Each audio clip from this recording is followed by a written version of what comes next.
La pollution plastique, elle a toutes les formes. Ça, par exemple, c'est quoi à votre avis? C'est du mucus de méduse. C'est des fibres de polyester. C'est les résidus de votre machine à laver.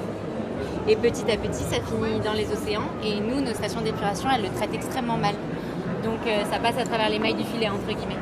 Ce qui est surtout très intéressant, c'est ces flacons-là.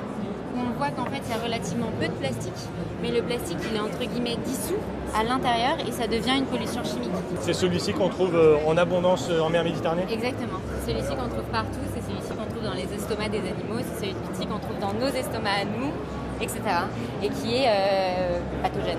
En fait, il ne faut pas confondre dégradation et disparition. C'est pas pour autant que le plastique devient de plus en plus petit qu'il disparaît et qu'il est moins toxique.